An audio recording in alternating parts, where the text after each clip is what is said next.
Olá, sejam todos muito bem-vindos para a discussão do Vem Segue-me desta semana.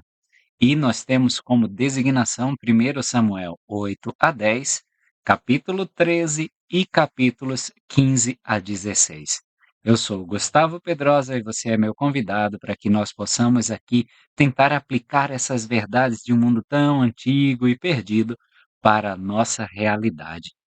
E, com essa frase inicial, eu começo reconhecendo, às vezes, a dificuldade que nós temos de trazer esses ensinamentos do Velho Testamento para a nossa realidade. Eu sei que muitas vezes nós não conseguimos enxergar os paralelos, e eu espero hoje aqui poder fornecer alguns desses paralelos para que nós possamos empregar esses princípios eternos em nossa vida atual, nos dias modernos. Então, vamos lá. Começamos com o capítulo 8, 1 Samuel 8, e agora já não temos um Samuel menino, temos um Samuel já envelhecido, como diz 1 Samuel 8:1. E sucedeu que, tendo Samuel envelhecido, constituiu seus filhos por juízes sobre Israel. Então Samuel era servido como profeta, tá? E ele constituiu os filhos como juízes, a maneira como o Senhor vinha apontando esse governo. Eles ainda não tinham reis. Os filhos de Samuel então tomaram essa dianteira apontados por Samuel.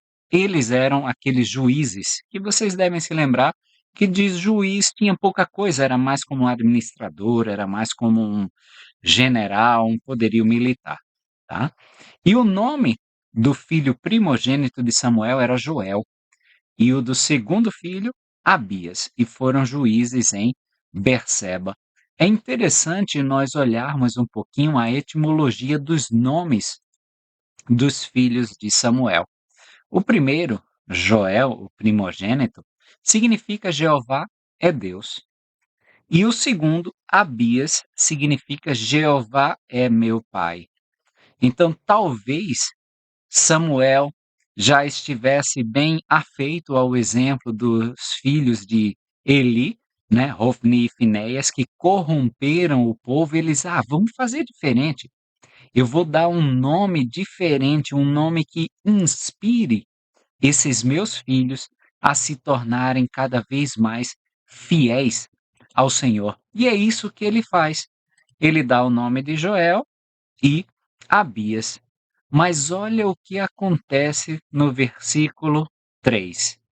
Os filhos de Eli, Hofni e Finéias, eles já estavam fazendo o que os filhos de Samuel começam a fazer. Vocês devem se lembrar que os filhos de Eli, eles forçavam as pessoas, eles intimidavam as pessoas e eles tiravam a parte do sacrifício que não lhes era cabida. Versículo 3 de 1 Samuel 8, vamos ver o que acontece com os filhos de Samuel. Porém, seus filhos não andaram pelos caminhos dele. Antes, se inclinaram à ganância e aceitaram suborno e perverteram o juízo. Tá? É, a gente pode aprender uma lição aí deste versículo, né? Às vezes, a criação que um pai dá, ou seja, os pais são bons pais.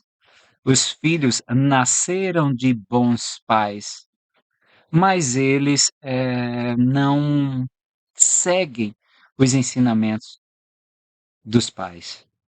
Às vezes, numa família com mais de um filho, um talvez siga, outro talvez não siga, outro talvez se incline à ganância, se incline à luxúria, se incline aos prazeres do mundo e aceitam suborno e pervertem o juízo. Tá? Nós podemos já começar a tirar algumas lições e aplicar para o nosso tempo, né? Pais, vocês são excelentes, né? Fazem o possível, o impossível, o necessário e o desnecessário por seus filhos, mas muitas vezes ainda assim não vai ser o caminho que eles vão escolher. tá? Então não devemos ficar nos martirizando. Talvez Samuel aqui começasse a se martirizar, porque vejam que no versículo 5 os élderes, os anciãos de Israel, foram a Samuel e disseram para ele, versículo 5: Eis que já estás velho, e teus filhos não andam pelos teus caminhos.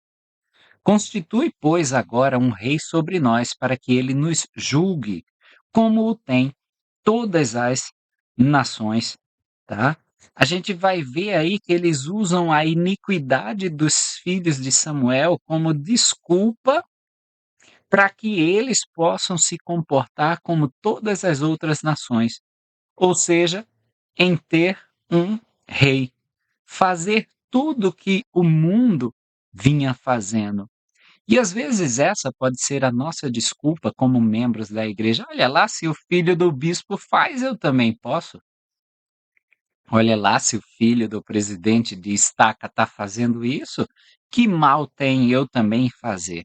Então, muitas vezes utilizamos dessa fraqueza da família, daqueles que servem ao Senhor, para justificar os nossos próprios erros perante o Senhor.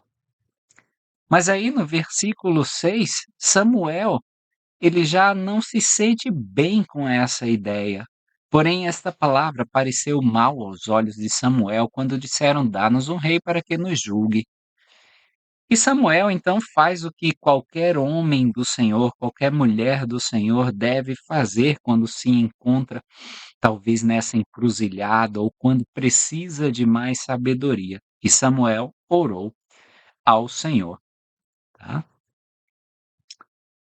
Samuel estava então no impasse. Os filhos dele não estavam sendo bons juízes, ou seja, não estavam, né, fazendo ou seguindo os desígnios do Senhor. E os élderes de Israel, os anciãos de Israel, estavam dizendo: a gente quer um rei igual a todo o povo. O que que o Senhor tinha a falar a respeito disso?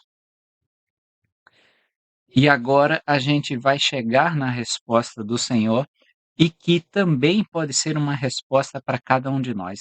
Em tempos tão difíceis, em tempos tão hostis, às vezes nossos filhos tomarão decisões que não agradarão ao Pai Celestial, que a gente sabe que resultará em dor, em sofrimento, que resulta talvez numa remodelação do mundo que eles conhecem para algo totalmente diferente.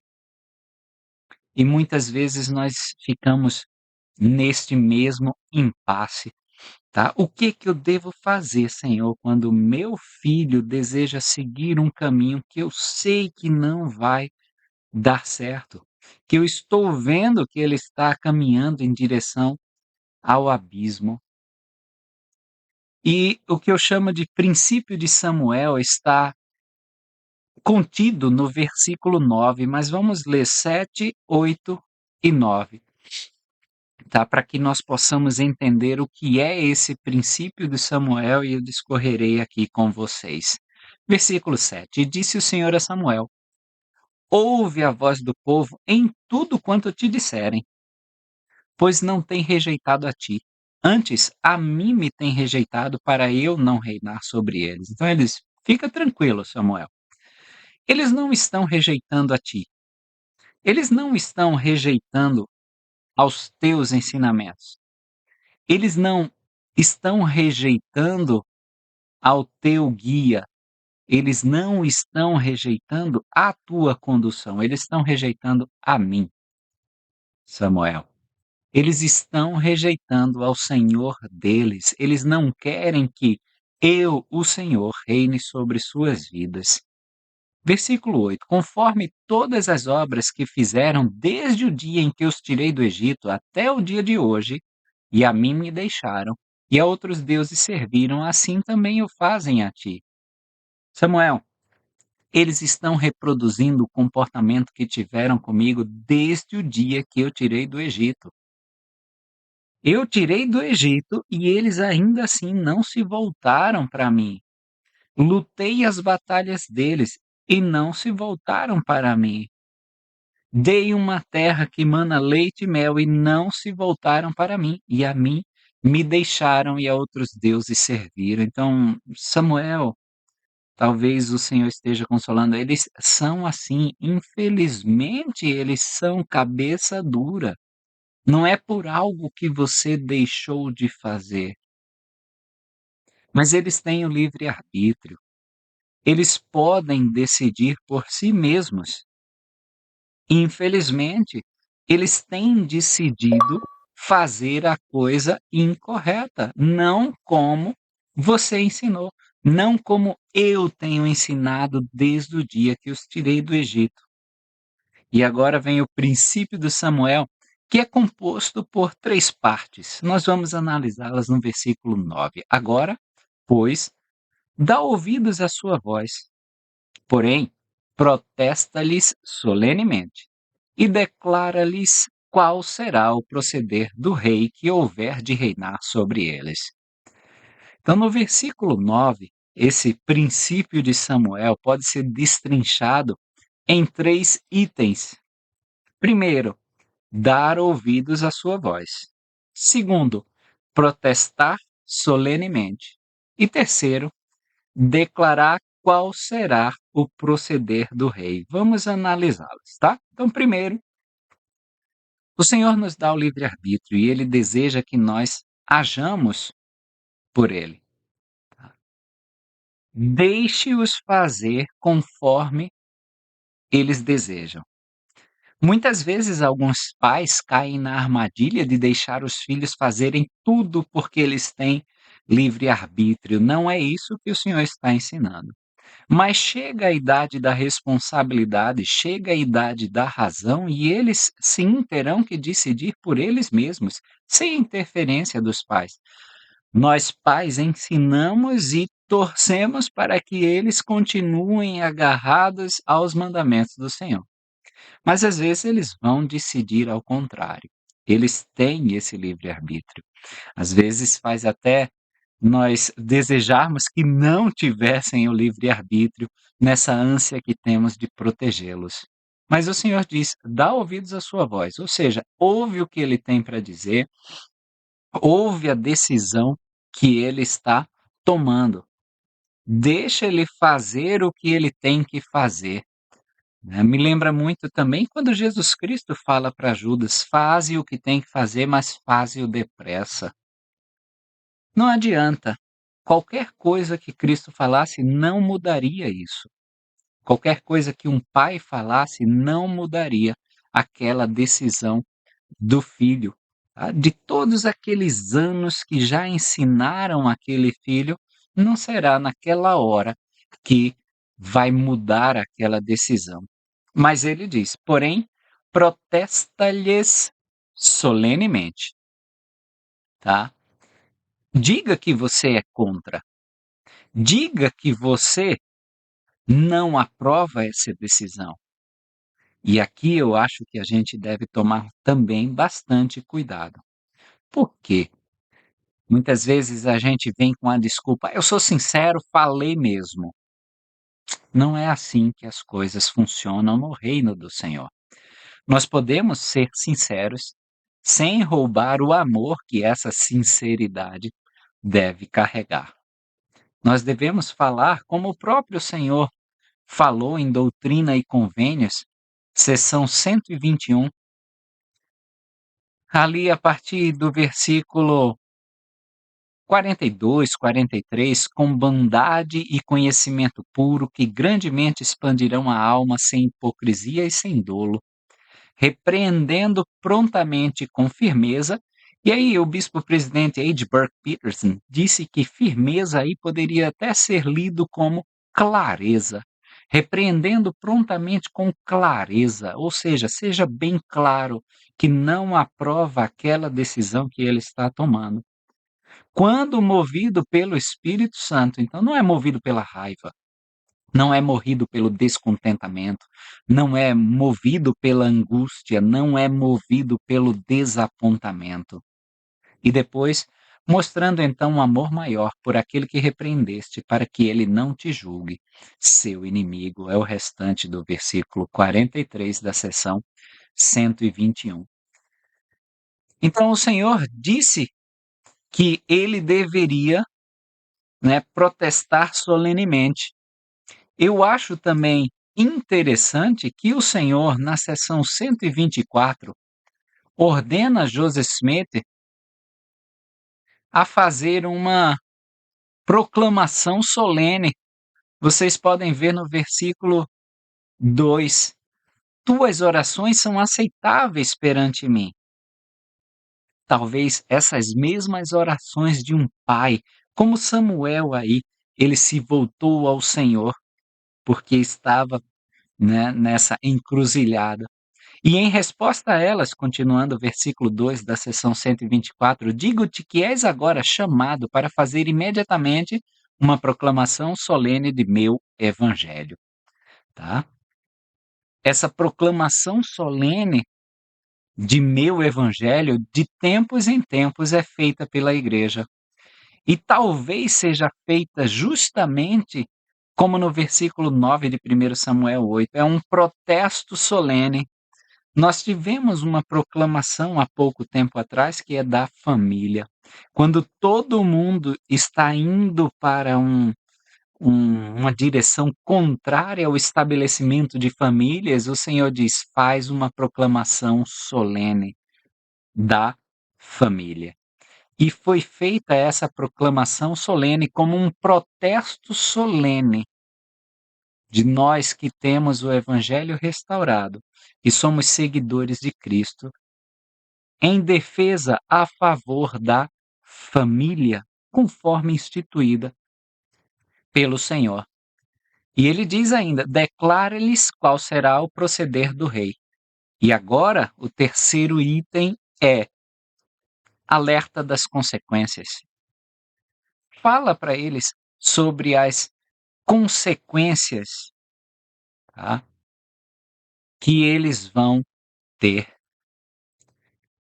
E Samuel, versículo 10, fala todas as palavras do Senhor e olha as consequências que ele lista a partir do versículo 11. Este será o proceder do rei que houver de reinar sobre vós.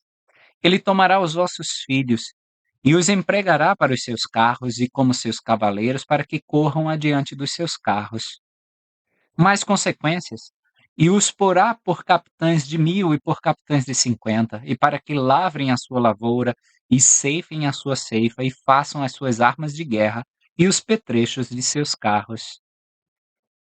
Mais consequências, e tomará as vossas filhas para perfumistas, cozinheiras e padeiras. Mais consequências, e ele tomará o melhor das vossas terras e das vossas vinhas e dos vossos olivais, e os dará aos seus criados. Mais consequências, e as vossas sementes e as vossas vinhas dizimará, para dar aos seus eunucos e aos seus criados. Mais consequências, também os vossos criados e as vossas criadas, e os vossos melhores jovens, e os vossos jumentos tomará e os empregará no seu trabalho. Mais consequências, tomará o dízimo do vosso rebanho, e vós lhe servireis de criados. Então ele apontou, ele listou diversas consequências, tá, que advinham desse perigo da monarquia que eles desejavam. A gente pode ver esse princípio do Samuel em ação em 1 Nef 7, quando Nef está em igual situação com seus irmãos. Vamos relembrar o princípio do Samuel. Deixa fazer conforme o livre-arbítrio, conforme a sua escolha. Protesta solenemente, diga que você respeitosamente é contra essa decisão e declara todas as consequências. Tá? Vejam como Nef age em 1 Nef 7, quando eles voltam para buscar as filhas de Ismael, e ele diz no versículo 7, 1 Nef 7, 7, e aconteceu que durante essa revolta quiseram eles voltar para a terra de Jerusalém. E agora eu, Nef, aflito com a dureza de seu coração, falei, portanto, a Lamão e Lemuel, dizendo: Eis que sois meus irmãos mais velhos. Como é que sois tão duros de coração e tão cegos de entendimento que necessitais que eu, vosso irmão mais novo, vos fale, sim, e seja um exemplo para vós? Como é que não ouve a palavra do Senhor? Está no versículo 9. Como é que esqueceste que visses um anjo, tá? Aí ele continua no 12, sim, como é que haveis esquecido que o Senhor é capaz de fazer todas as coisas? Na, no 13, se formos fiéis, obteremos a terra da promissão. E aí, no versículo 15, tá? Ele também lista as consequências. Ele diz: se voltardes a Jerusalém, também perecereis com ele. E agora, se for vossa escolha, subi a terra. Ou seja, eu vou deixar, não vou impedir vocês. Se essa é a tua escolha, vai lá. Mas ele continua: se fordes, também perecereis, pois assim o Espírito do Senhor me compele a falar-vos. Então, Nefe, ele também dá esse exemplo de aplicação do princípio de Samuel. E nós podemos, em nossas vidas, tornar esse princípio mais prático. Às vezes o nosso filho vai realmente decidir contrariamente à palavra do Senhor. E aí nós vamos ficar nessa mesma encruzilhada que Samuel. E esse conselho do Senhor, esse princípio dado a Samuel vale para nós. Respeita o livre-arbítrio, faz como ele deseja, porém protesta solenemente e declara as consequências, tá? Me lembra também a história do filho pródigo, que o filho, ainda em vida, queria sua herança. Então imagina ele chegando para o pai e dizendo: pai, eu quero minha herança.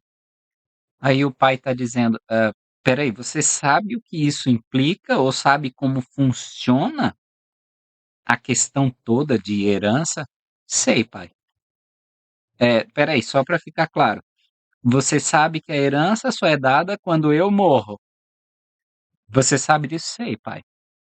Espera aí, então, só para ficar mais claro, você está me tratando como se eu já tivesse morrido para ter a sua herança? É isso mesmo, pai, é isso que eu quero. E me lembra, claro, Jesus Cristo. Jesus Cristo, ele se faz de morto para que nós possamos ter a nossa herança. Jesus Cristo morreu para nos dar essa herança celestial.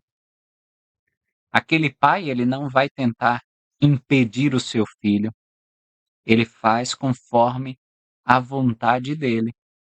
E depois está de braços abertos para recebê-lo de volta, e assim com o Senhor.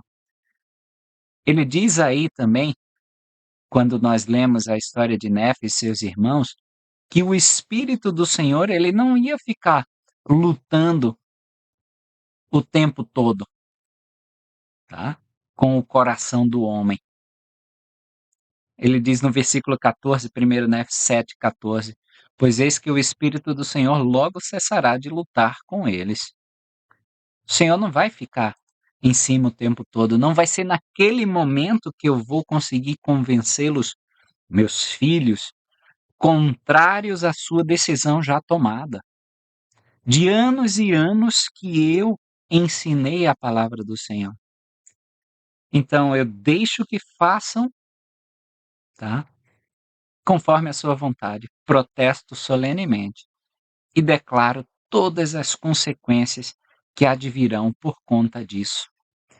E vocês veem aí, né, que ele advertiu tudo.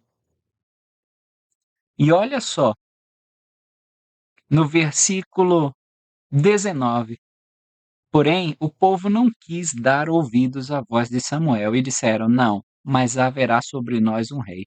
Beleza, Samuel, a gente quer um rei. Mas eu já protestei e eu já enumerei as consequências más que advirão dessa decisão. Beleza, mas a gente quer. Olha no 20. E nós também seremos como todas as outras nações, e o nosso rei nos julgará, e sairá diante de nós, e fará as nossas guerras, Espera mas vocês já têm um rei que faz isso. Já tem um rei que é o juiz supremo. Já tem um rei que lutou todas as suas batalhas, que fez as suas guerras. É, Samuel, mas a gente quer um rei carnal. A gente quer um rei saído de nosso povo, não um rei celestial. E aí todas essas palavras, Samuel ele leva para o Senhor. Então, o Senhor no versículo 22 diz: "Dá ouvidos à sua voz e constitui-lhes rei". O Senhor diz: "Faz como eles querem". E aí talvez, se eu tivesse angustiado ou tivesse talvez irritado com aquela situação, eles querem um rei, é isso mesmo que eu vou fazer, eu vou escolher o pior aqui para todas essas consequências se concretizarem e eles clamarem ao Senhor, como ele diz no versículo 18 de ainda 1 Samuel 8. Então naquele dia clamareis por causa do vosso rei, que vós houverdes escolhido, mas o Senhor não vos ouvirá naquele dia. Eu vou só ajudar isso. Vou pegar o pior rei que a gente puder encontrar e vou constituí-lo, ungí-lo como rei, para vocês verem, para vocês aprenderem. Mas também não é assim que funciona, tá? Samuel, ainda com nossos erros, o Senhor vai trabalhar para que tudo ainda dê certo para nós. Não vai ser, por esse egoísmo, por essa mesquinhez que o Senhor vai dizer: "Ah, agora vai se ferrar". Não, tá? Ainda assim, o Senhor, ele vai tentar dar o melhor, fazer o melhor para que nós ainda possamos suceder, tá? E vemos em 1 Samuel, capítulo 9, a escolha desse rei. Primeiro vejam aí que ele vinha de uma linhagem que era uma linhagem top ali de Israel, vamos dizer assim. Ele era filho, de Quis, tá? E ele classifica no versículo 1, 1 Samuel 9, 1, que era um homem valoroso, então era um homem bem respeitado. E aí no versículo 2, esse tinha um filho cujo nome era Saul, jovem, e tão belo que entre os filhos de Israel não havia outro homem mais belo do que ele. Desde os ombros para cima sobressaía todo o povo. Talvez a feição dele, ele era belo de feição, do ombro para cima, né? E aí já acende talvez alguns alertas. A gente está indo atrás de quê? Só do físico, tá? Eu sei que hoje existe uma cultura do corpo muito grande entre a humanidade e fazem qualquer coisa. Tivemos notícias de jovens que estão morrendo por conta do uso de anabolizantes, por conta do uso de medicamentos para ter mais definição, para ter mais massa muscular. Não que isso seja ruim você buscar, mas quando você, em detrimento de qualquer coisa, da sua saúde, em detrimento da sua adoração ao Senhor, em detrimento do seu caráter pessoal, você abandona tudo isso para ir atrás de uma estética, talvez já estejamos trilhando um caminho que não é do Senhor, tá? Mas claro, não há nada errado em buscar essa beleza, mas não deve ser a primeira característica. Mas vamos lá, o autor ele cita exatamente essa característica, a beleza física. Será que ele tinha alguma característica espiritual? Nós vamos ver a história continuando que as jumentas de Quis, o pai de Saul, se perderam. Aí ele diz para o filho: toma um moço e vai buscar essas jumentas. E aí eles procuraram, reviraram, foram pela montanha de Efraim, de Salisa, e por aí foram para a terra de Salim, a terra de Benjamim, mas não acharam. Aí já estava ficando tarde, eles já estavam distantes, e aí Saul diz para o moço, no versículo 5: "Vem e voltemos, para que porventura meu pai não deixe de inquietar-se pelas jumentas e se aflija por causa de nós." Opa, parece então que a gente vê uma característica espiritual em Saul. Ele não era só característica física, ele tinha atributos espirituais, porque ele diz: "Vamos voltar, deixa as jumentas de lado, porque senão a gente vai dar preocupação para nosso pai." Tá? Então, deixa, ele vai terminar se preocupando conosco e ainda ficando sem as jumentas, então não, a gente não vai dar essa preocupação para nosso pai.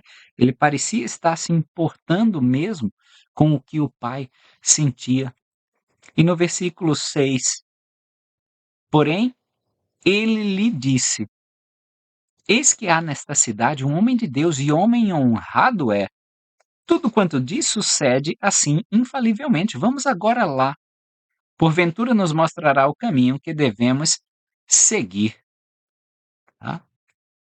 Olha, o servo estava dando conselho ao Senhor, então também vem um outro princípio que a gente pode aplicar aqui. Ninguém é tão pequeno aos nossos olhos ou ao nosso julgamento que não possa nos dar conselhos.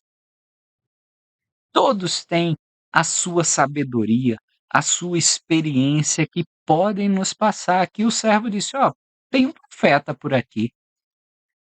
Tudo quanto ele fala acontece. Será que a gente não podia ir lá perguntar a ele e falar, né, com ele para saber onde estão essas jumentas?"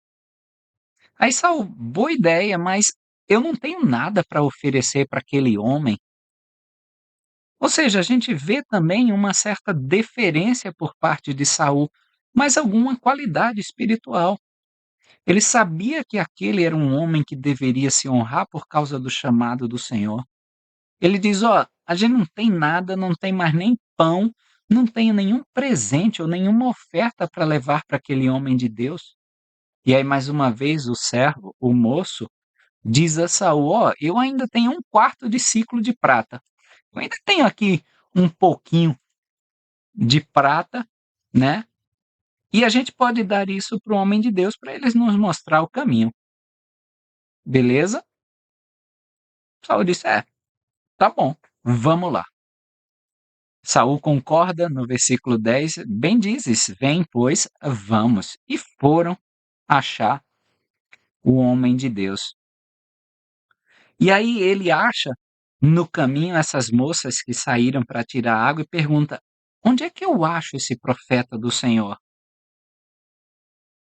Ela disse: "Ó, tá logo ali. Apressa-te, pois, porque hoje veio a cidade." Porque hoje o povo tem sacrifício no alto, ou seja, eles estavam sacrificando ao Senhor no monte e o profeta estava lá.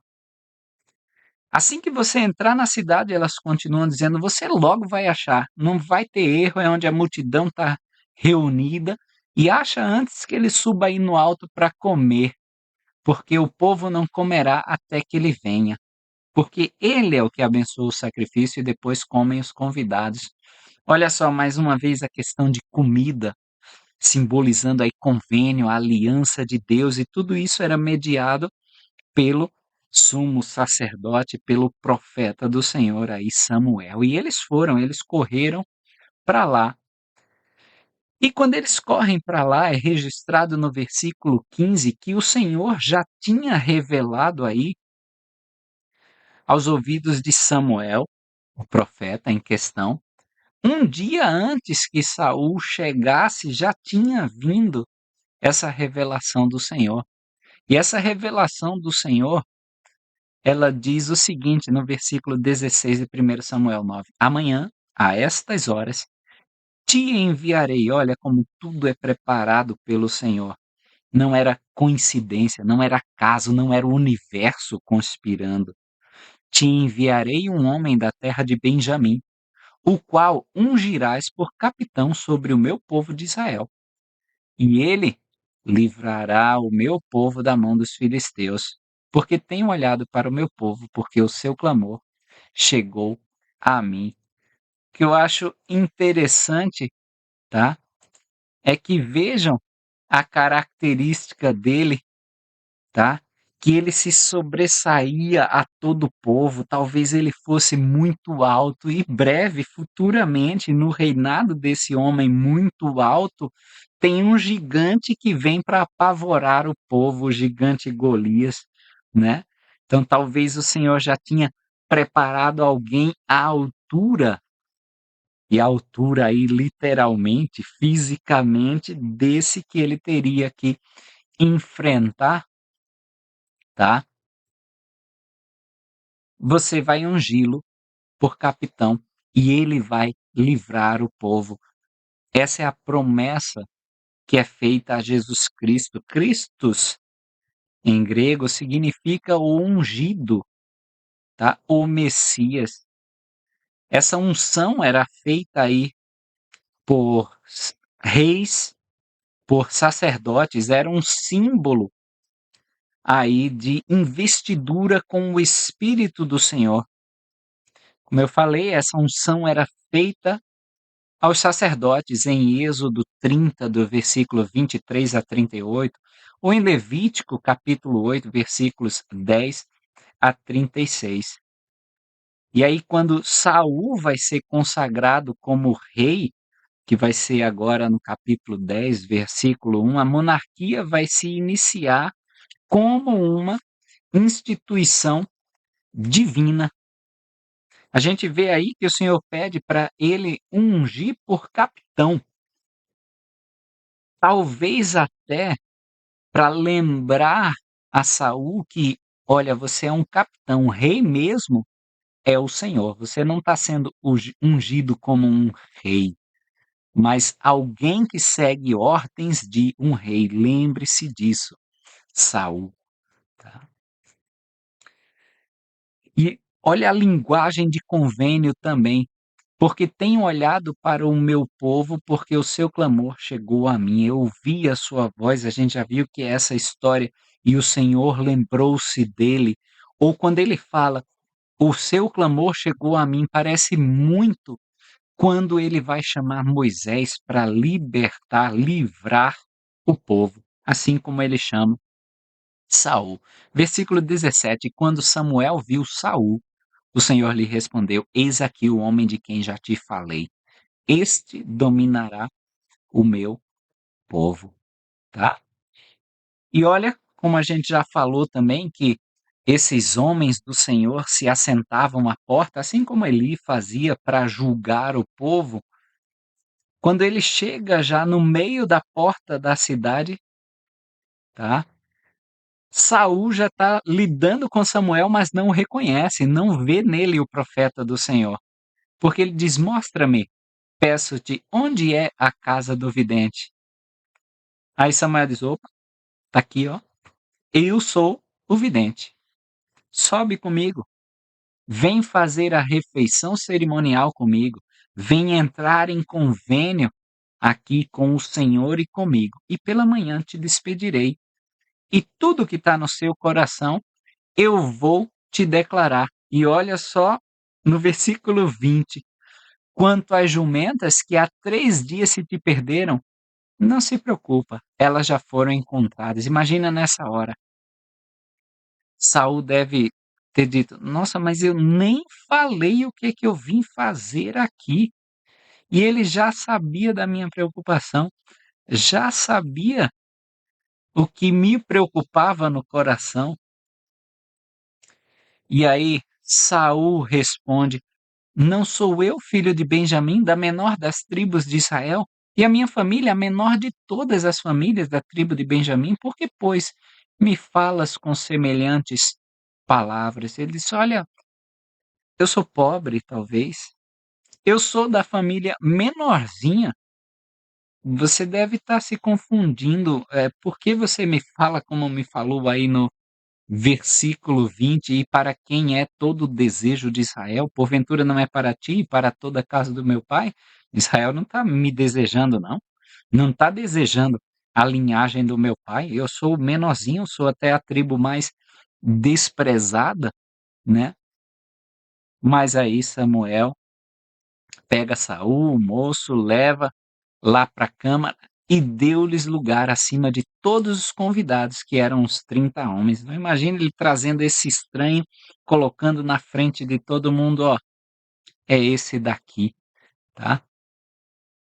E ele ainda dá uma porção simbolizando justamente aquela porção que era dada aos sacerdotes, ó, levantou, pois, o cozinheiro a espádua com o que havia nela e pô-la diante de Saul. E disse Samuel: eis que isto é o sobejo, põe-no diante de ti e come, porque se guardou para ti para esta ocasião, dizendo eu, convidei o povo. E aí Saul come com Samuel naquele dia. Tá? E levantaram-se de madrugada, no versículo 26, e Samuel chama Saul cedinho e diz: levanta-te e despedir-te-ei. Ele e Samuel saíram. E no 27 ele diz: ó, diz para teu moço ir na frente. Mas espera aqui um pouquinho e eu vou te falar da palavra de Deus. E vem a unção de Saul aí. 1 Samuel 10, 1. Então tomou Samuel um vaso de azeite e lhe o derramou sobre a cabeça e o beijou e disse: porventura não te ungiu o Senhor por capitão sobre a sua herdade? Eu acho interessante que isso mesmo é feito nos templos do Senhor, na casa do Senhor. Nós somos lavados, ungidos. Somos ungidos como esse sacerdote, tá? Somos ungidos como esse rei.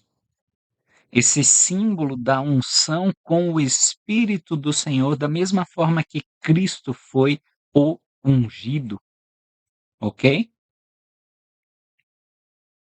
E aí, ele diz: quando você estiver voltando, vocês vão encontrar 3 homens que está levando cada um aí 3 cabritos e o outro 3 bolos de pão e o outro um odre de vinho. Então, 3 homens, um desse tinha 3 cabritos, outro 3 bolos de pão e o outro um odre de vinho. E eles vão te perguntar como é que você está. E eles vão te dar 2 pães.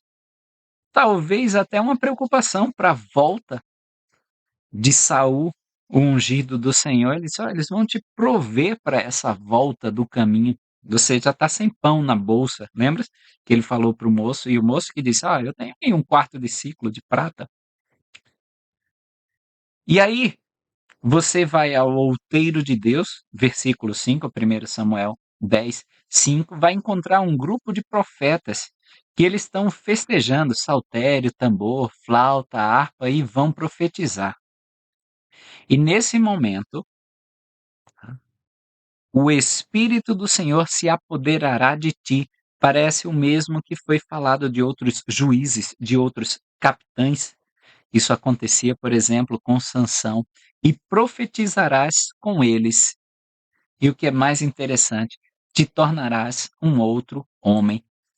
A gente já discutiu várias e várias vezes, Apocalipse 19:10, a definição do espírito de profecia. É o testemunho de Jesus Cristo. Então, o Espírito do Senhor vai se apossar de ti e terás o testemunho de Cristo. E a partir do momento que a gente tem o testemunho de Cristo, temos o desejo de nos tornar um outro homem, uma novidade de vida, de criar um outro homem que seja compatível com a vontade do Senhor. E no versículo 9 está registrado que essa mudança acontece com Saul. Deus lhe mudou o coração em outro, tá? Não foi nem preciso ele estar lá profetizando com aquele outro grupo de profetas, aquele outro grupo de crentes no nome do Senhor Jesus Cristo. Veja no versículo 9 que ele já diz: virando ele as costas para apartar-se de Samuel, Deus lhe mudou o coração em outro. É somente o Senhor que pode transformar o nosso coração, pode nos fazer voltar de uma decisão que nós já havíamos tomado, pode fazer com que nós usemos o nosso livre-arbítrio para o bem, tá? E aí, Samuel, ele convoca o povo do Senhor em Mispá, e ele diz aos filhos de Israel as palavras do Senhor, ele investido da autoridade do Senhor, ele fala como se fosse o Senhor, e ele diz: eu fiz subir Israel do Egito, e livrei-vos da mão dos egípcios e da mão de todos os reinos que vos oprimiam. Ele relembra tudo o que o Senhor tinha feito pelo povo. Versículo 19. Mas vós rejeitastes hoje a vosso Deus, que vos livrou de todos os vossos males e angústias, e lhe dissestes: põe um rei sobre nós. Nós, às vezes, somos rápidos em esquecer o que o Senhor tem feito por nós, e aí a gente termina seguindo a outros deuses, às vezes vai ser a nossa inteligência. Não, mas eu passei nessa prova porque eu me esforcei, eu fiz o que tinha que ser feito. Não, foi por conta da minha sabedoria que eu consegui essa bênção. Não, agora que me organizei financeiramente, não foi bem dízimo, foi porque eu me organizei financeiramente e agora a gente está vivendo esse conforto e por aí vai. A gente rejeita esse Deus que nos livrou dos males e angústias e a gente quer fazer as coisas como o mundo, põe um rei sobre nós. E aí fez chegar todas as tribos ali, e das tribos ele pegou a tribo de Benjamim, e da família de Matri, o filho de Quis, ele pegou Saul. Mas buscaram Saul ali em todo o meio nessa família de Matre, filho de Quis, mas ele não se achava. E olha que interessante, versículo 22. Então, tornaram a perguntar ao Senhor se aquele homem ainda viria ali. O povo já ficou amedrontado. Puxa, e agora? Será que ele vem? Será que ele não vem? Será que ele vai cumprir a responsabilidade? E aí o Senhor revela para Samuel, esse que se escondeu entre a bagagem. Não dá vontade, às vezes, de nos escondermos diante das responsabilidades que o Senhor tem para cada um de nós? Dá, às vezes, vontade da gente não aparecer, talvez a gente entregar a partida sem nem aparecer para jogar, porque o desafio é grande. Ele estava lá, escondido entre a bagagem. E aí foram atrás dele, no 23, ó. Então não importa o quanto a gente vai fugir, quando é da vontade do Senhor, vão atrás de nós. E correram e o tomaram dali, e pôs-se no meio do povo, e era mais alto do que todo o povo, desde o ombro para cima. Olha o gigante para lutar com um gigante que aterrorizaria Israel mais para frente, né? Versículo 24, Samuel aí ressalta as qualidades de Saul: vedes já quem o Senhor elegeu, pois em todo o povo não há nenhum semelhante a ele, talvez nem fisicamente, nem espiritualmente, ele tinha seu valor também espiritual, tá? E aí Samuel declara ao povo como ele deve reinar ou como vai funcionar a monarquia, escreve num livro, ou seja, tudo é registrado, tá? Na nossa vida, nos céus, tudo é registrado, e o colocou diante do Senhor e despediu cada um.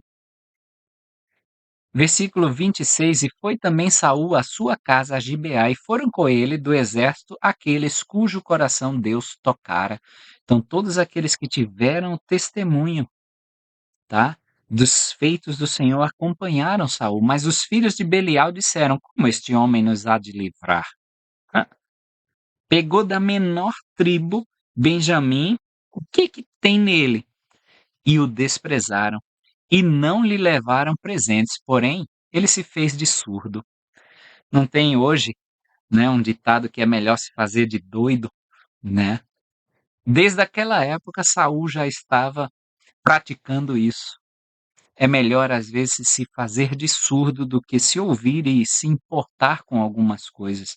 A gente tem que se fingir de doido muitas vezes pelas críticas que nos estão fazendo por conta de seguirmos a Jesus Cristo, tá? Por conta de tentarmos fazer a coisa certa. Ok? Então é melhor, às vezes, nem ouvir, se fazer de louco e continuar o nosso caminho. Em 1 Samuel, capítulo 11, Naás, ele queria as terras prometidas. E isso a gente vai ver em Juízes, e viu lá atrás, Juízes 11, 13. Ele queria as terras prometidas ao seu ancestral, que ficava aí a leste do Jordão, do Rio Jordão, era prometida essas terras para Naás, tá? Jabes de Gileade, eles apelaram às tribos do oeste do Jordão. Apesar de ser ungido rei, algumas tribos ainda permaneciam com governos independentes. Então, é meio falso essa nossa ideia ou esse nosso achismo de que só porque eles tinham um juiz, tá, um capitão, eles eram todos unificados. Não, ainda se conservou aquela estrutura de tribos, de clãs, e cada um tendo, vamos dizer, os seus ancestrais como líder, tá? Alguns nem apoiaram Saul, tá? Ó, no versículo 12 de 1 Samuel 11, então disse o povo a Samuel: quem é aquele que dizia que Saul não reinaria sobre nós? Eles queriam até matar esses homens que não haviam apoiado Saul, que eram contrários a Saul. E aí Saul manda matar bois e vai enviar os pedaços para demonstrar que Israel deveria ser unida.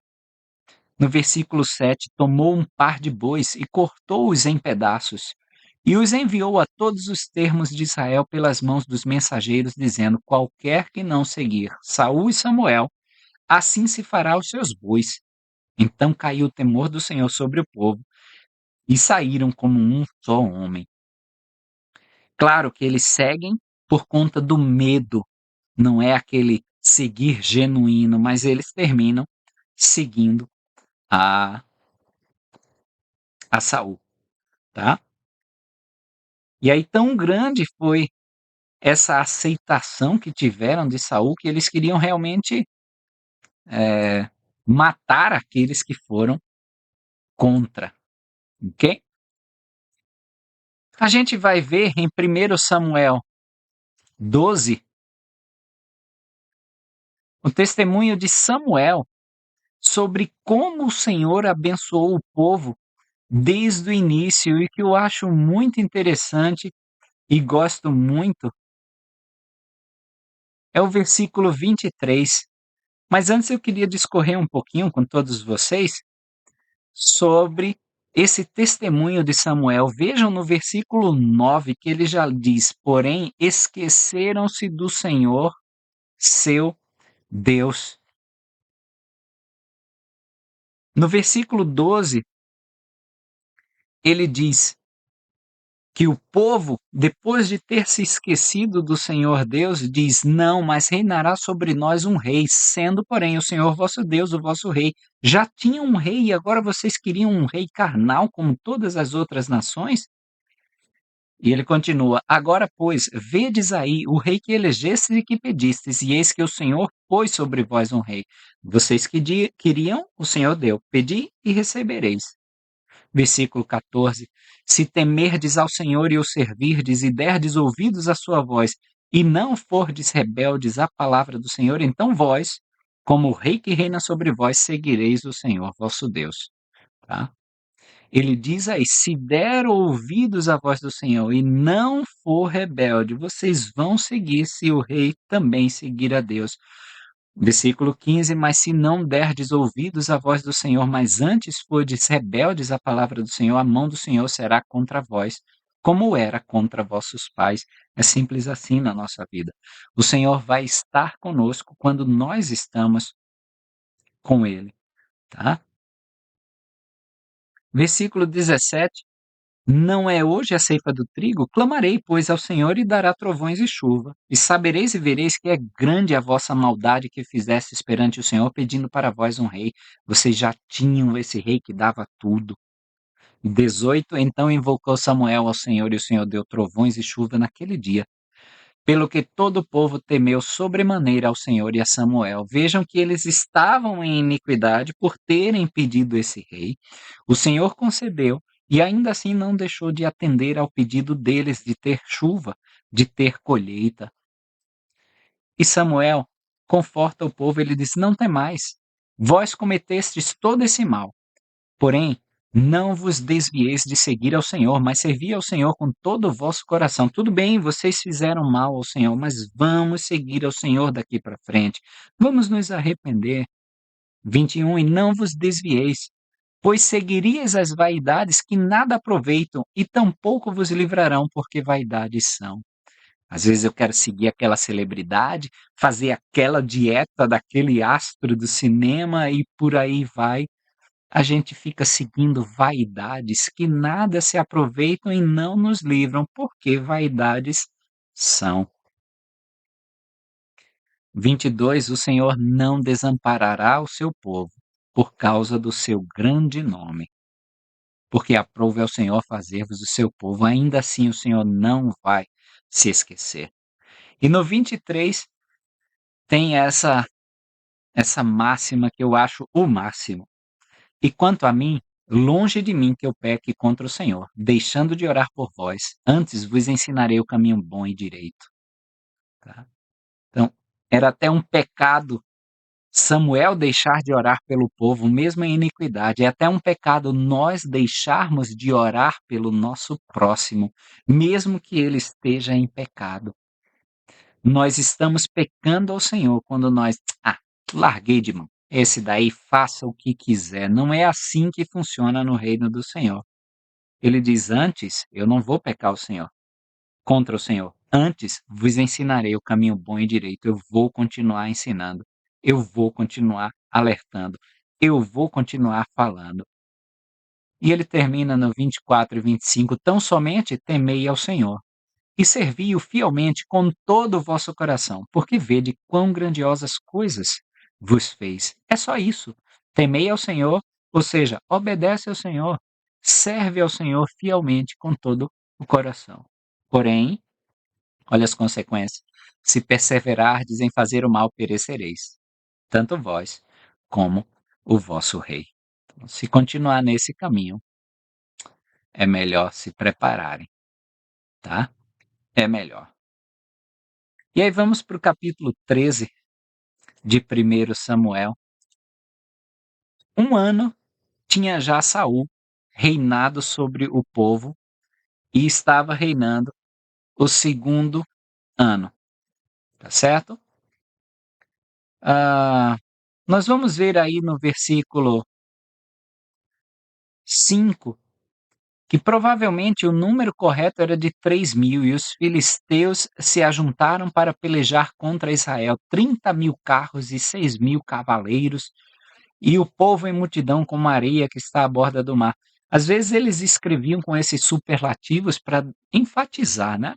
Mesma forma, puxa, eu fiquei nessa fila 1.000 anos. Você não ficou 1.000 anos, talvez tenha ficado 10 minutos, mas você usa 1.000 anos para superlativizar a sua espera. Então, aqui, talvez para demonstrar um poder muito maior e evidenciar o poder do Senhor, mas provavelmente o mais correto seria 3.000 carros, 6.000 cavaleiros e por aí vai, tá?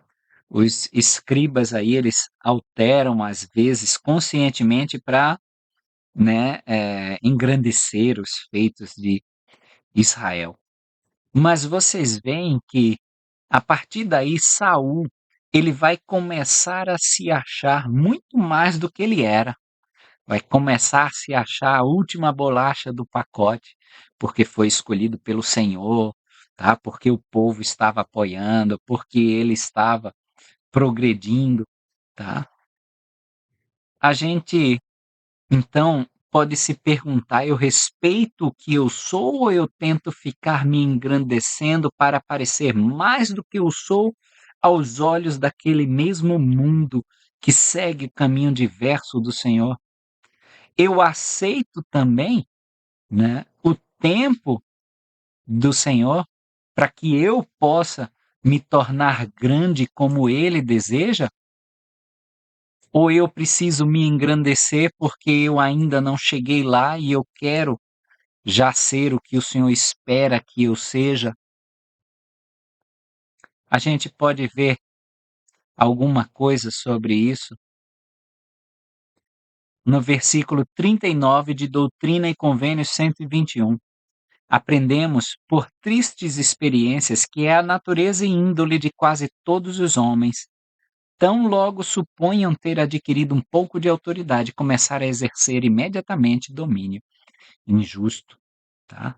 E por conta disso, de eu tentar me engrandecer quando ainda não é a hora, quando não foi dado pelo Senhor, tá? Lembra que quando estudamos o Velho Testamento, o Senhor disse que tornaria grande o nome do povo, mas o povo quis tornar grande ele próprio e fizeram a Torre de Babel. Está lá na nossa discussão sobre esse episódio em Gênesis, tá? E por conta disso a gente perde os direitos de agir e ser como um representante do Senhor, tá? E aí nós vamos ver que Saul, por se achar mais do que era, mete os pés pelas mãos. Ele não espera Samuel, ele diz: me dá aqui, ó, no versículo 9, trazei-me aqui um holocausto e ofertas pacíficas. E ele oferece o holocausto. Me dá aqui que eu vou resolver. E aí no versículo 10, e sucedeu que, acabando ele de oferecer o holocausto, eis que Samuel chegou. E Saul lhe saiu ao encontro para o saudar, e aí Samuel já chega: que fizesse, Saul? Ele disse: "Ó, eu estava vendo que o povo estava meio disperso, estava, né, saindo aqui, não estava impaciente, não estava te aguardando. Eu fiz o holocausto, tá? Agora descerão os filisteus sobre mim a Gilgal, e a face do Senhor ainda não orei. Constrangi-me e ofereci o holocausto." No versículo 13 e 14, Samuel repreende Saul: "Agiste neciamente." Nécio é aquele tolo, aquele ignorante. Agiste com ignorância e não guardaste o mandamento que o Senhor teu Deus te ordenou, porque agora o Senhor teria confirmado o teu reino sobre Israel para sempre. Se você tivesse cumprido isso, o reino de Israel não seria tirado de ti. Mas, como quebraste a ordem do Senhor, versículo 14, agora não subsistirá o teu reino. Já buscou o Senhor para si um homem segundo o seu coração, ou seja, segundo o coração de Deus, que tinha o coração semelhante ao coração dele. E já lhe ordenou o Senhor que seja capitão sobre o seu povo, porquanto não guardaste o que o Senhor te ordenou. Ele disse: ó, já era. Amém para o sacerdócio deste homem, não é isso? Que diz na seção 121 de Doutrina e Convênios, né? Não cumpriu, desejou não agir com retidão, tá? Então, amém para o sacerdócio desse homem. Não agiu da forma do Senhor, ok? Quis exercer domínio injusto, quis usurpar um poder que não era teu. Saul era destinado a Samuel fazer esse holocausto. E a partir daí, ele já sabe que o reino não será mais dele. A gente vê ainda nos versículos 19 a 21 que os filisteus eles mantinham segredo na técnica de trabalhar o ferro. Quem dominava o ferro naquela época eram belicamente superiores, tá? ele diz aí no 19: em toda a terra de Israel nenhum ferreiro se achava, porque os filisteus tinham dito para que os hebreus não façam espada nem lança, tá. Então eles mantinham esse conhecimento de trabalhar o ferro só para eles. Claro, era na cura do ferro, na têmpera do ferro, ok, para que servisse como uma arma de guerra, talvez em Israel se fizesse, mas eram ferramentas moles, ferramentas que não seriam aplicáveis aí à guerra, tá bom? Vamos então para o capítulo 15 de primeiro Samuel. Estamos chegando ao final de nossa designação e nós vamos ver que por conta, né, dessa dificuldade de Saul em seguir ao Senhor, ele já não vai bem na guerra, porque o Senhor, ele ainda manda que Saul destrua todos os amalequitas, né? Versículo 3 de primeiro Samuel 15: vai, pois, agora e ataca Amaleque e destrói totalmente tudo o que tiver, e não o poupes, porém matarás desde o homem até a mulher, desde os meninos até os que mamam, desde os bois até as ovelhas e desde os camelos até os jumentos. A gente já discutiu também sobre isso, tá? O Senhor, ele estava preservando o povo dele. Se deixasse alguma coisa, eles seriam contaminados, como aconteceu lá na época dos juízes.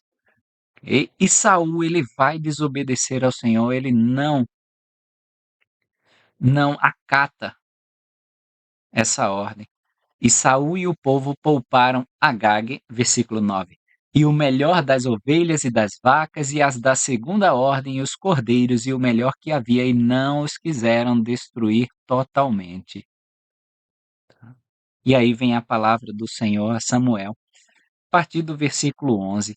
Aí é a mesma palavra que foi usada para quando o Senhor disse que se arrependeu de ter feito o homem, e é corrigido aí pela tradução de Joseph Smith, tá? Esse arrependo-me de haver posto Saul como rei.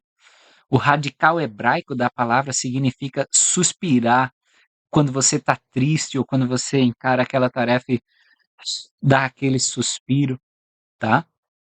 Mas a tradução de Joseph Smith corrige, diz que, se a gente fosse ler, é haver posto Saul como rei e ele não se arrepende de haver pecado. Então é Saul que não se arrepende de haver pecado contra o Senhor. Ele ainda se achava certo. E aí, por ele se achar certo, por ele não reconhecer esse erro, ele não conseguia se arrepender. É um dos passos do arrependimento, é você reconhecer que está errado. E não executou as minhas palavras, deixou de me seguir, está lá no versículo 11. Então Samuel se contristou e toda a noite clamou ao Senhor. Samuel ficava muito triste quanto a isso. O versículo 35 de 1 Samuel 15 também foi corrigido pela tradução de Joseph Smith. O Senhor rasgou o reino de Saul, a quem ele havia posto como rei sobre Israel. Na tradução que temos, diz: e nunca mais Samuel viu Saul até o dia da sua morte, porque Samuel teve dó de Saul, e o Senhor se arrependeu de haver posto Saul como rei sobre Israel. Não, tá? Não, isso não acontece, ok? E aí a gente continua, tá? No versículo 11 que nós lemos, Samuel diz que Saul não se arrepende. No 35, ele tira o reinado de Saul, como ele havia prometido que ele não iria mais ver, né? E a gente pode ter uma escritura justamente para se contrapor a esses arrependimentos do Senhor. Vejam no 29, 1 Samuel 15, 29. E também aquele que é a força de Israel, ou seja, o Senhor não mente nem se arrepende, porquanto não é um homem para que se arrependa. Tá? Então, não é o Senhor que está se arrependendo, ok? Não é o Senhor, ok? A gente ainda pode analisar algumas coisinhas deste capítulo e trazer para a nossa vida. Não é o Senhor que deve se arrepender, mas somos nós que devemos nos arrependermos e voltarmos de nossos caminhos. Somos nós que devemos fazer um novo coração a partir do Senhor. O Senhor se movendo em nós e fazendo um novo coração. Devemos deixar o Senhor trabalhar para que nós possamos sofrer essa mudança e sermos nova criatura. No capítulo 16, tem a escolha do jovem Davi para suceder a Saul, que não estava mais contando com a graça do Senhor como rei. Versículo 1: Então disse o Senhor a Samuel: Até quando terás dó de Saul, havendo-o eu rejeitado, para que não reine sobre Israel? Disse: Até quando? Para, tá? Para, eu quero que destitua Saul agora. Ele não é mais rei, tá? Enche um chifre de azeite e vai. Enviar-te-ei a Jessé, o belemita, porque dentre os seus filhos me provide um rei. Então eu vou escolher esse novo rei, já que o outro rei escolhido, que tinha tudo para dar certo, não deu porque ele não se arrependia. Ele não havia seguido os meus caminhos. Então vai agora. É interessante, ó, enche um chifre de azeite. Se vocês repararem na mobília do templo, quando se é feita a iniciatória, o azeite que está lá contido é num chifre, tá? Num recipiente no formato de chifre. E esse chifre carrega a conotação, bem como o chifre nos altares do tabernáculo e no próprio templo, de poder, poder para salvar. Geralmente os animais que têm esses chifres, eles são bem fortes e essa é uma representação do próprio Senhor, tá? Ter esse chifre com poder para salvar. Então toma o chifre com esse poder de salvar, o azeite, que é a unção com o Espírito do Senhor, e você vai para casa de Jessé, tá? Aí Samuel, ele ainda teme: como vou eu? Porque se Saul vir, vai me matar, né? E o Senhor disse: não. Mesmo sendo todo-poderoso, ele entendia a preocupação de Samuel e disse: não, vai fazer o seguinte: pega uma bezerra e diz: eu vim para sacrificar ao Senhor. Pronto. Você não vai entrar em detalhes, não vai discutir com Saul, com os guardas dele. Não, você pega essa bezerrinha e diz: eu vim oferecer o sacrifício. E aí você convida Jessé. Tá? E aí eu vou te dizer o que fazer. Você vai ungir quem eu te disser para ungir. E aí, Samuel, obediente, mesmo com medo de Saul, pega essa bezerrinha. Os anciãos da cidade, os élderes da cidade, saem ao encontro tremendo e disseram: o que viesse fazer aqui, rapaz? De paz é a tua vinda? Seja, se Saul souber, cara do céu. Ele disse: é de paz. Eu vim sacrificar ao Senhor. Santificais e vem comigo.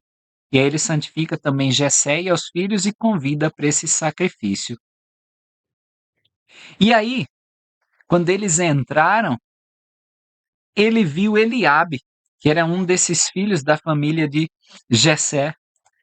E aí Samuel, vendo, né, talvez um rapaz formoso, forte, obediente, ele disse: certamente está perante o Senhor o seu ungido. Ah, é esse daí. Deve ser esse que o Senhor escolheu.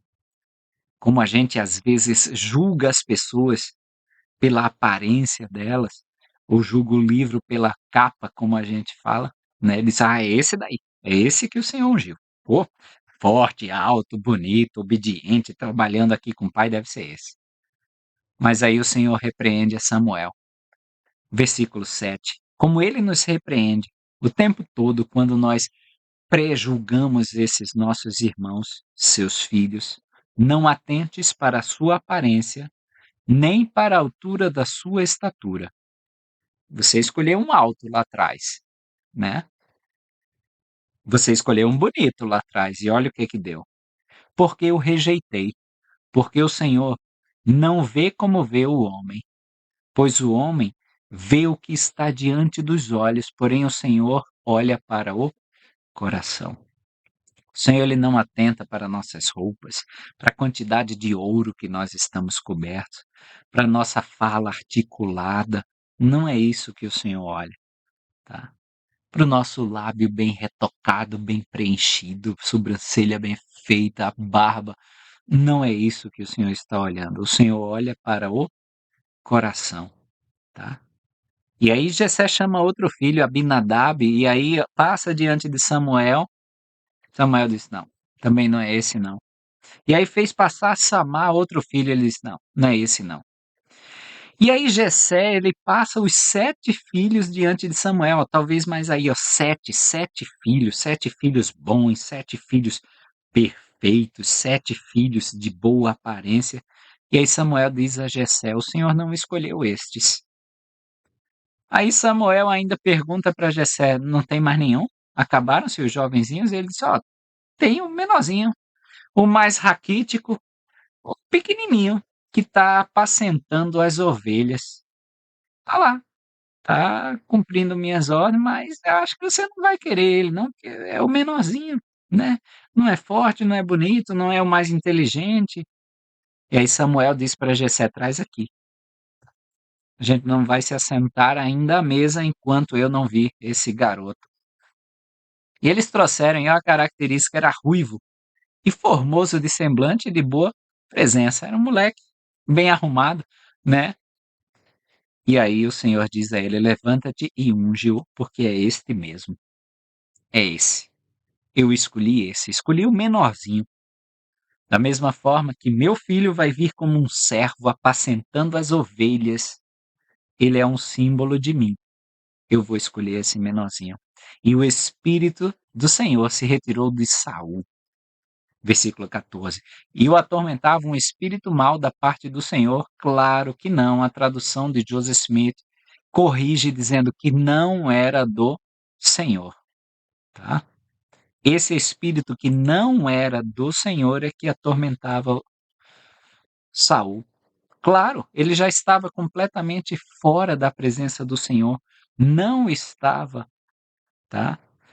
Mas fazendo o que o Senhor pedia, então não é o espírito do Senhor que habitava da parte dele, tá? E Saul tentava apaziguar esse espírito, talvez deprimido, esse espírito de raiva, de angústia, com outras soluções que não se voltar ao Senhor. Ele diz no versículo 17, ó: buscai-me, pois, um homem que toque bem e trazei-mo. Então respondeu um dos moços no 18: eis que vi um filho de Jessé, o belemita, que sabe tocar, e é um homem valoroso. Não foi a mesma descrição usada para Quis, o pai de Saul? E homem de guerra e prudente em palavras e de bela aparência, o Senhor é com ele. E Saul manda mensageiros aí para Jessé e diz: ó, traz Davi, aquele que está com as ovelhas. E aí Jessé carrega um jumento com pão, tá? Odre de vinho, uma porção de vinho, um cabrito, e envia para Saul pela mão de Davi. E Davi foi servir a Saul, mesmo sabendo que ele não era mais o indicado do Senhor. Assim como nós, às vezes, podemos ter reserva quanto a alguns líderes escolhidos pelo Senhor, mas que estão no cargo, então nós devemos reverência a ele. Nós não devemos, né, atacá-lo, nós não devemos, né, espezinhá-lo, nós não devemos ir contra esse líder do Senhor. E o amou muito e foi seu pajem de armas. Ele amou esse líder. E Saul disse a Jessé: deixa Davi ficar aqui comigo, porque eu gosto do guri. E no 23, e sucedia que quando o espírito mal da parte de Deus, ou seja, não era um espírito mal da parte de Deus, quando o espírito mal que não era de Deus, é como corrige a tradução de Joseph Smith, Davi tomava a harpa e a tocava com a sua mão. Então Saul sentia alívio, se achava melhor e o espírito mal se retirava dele.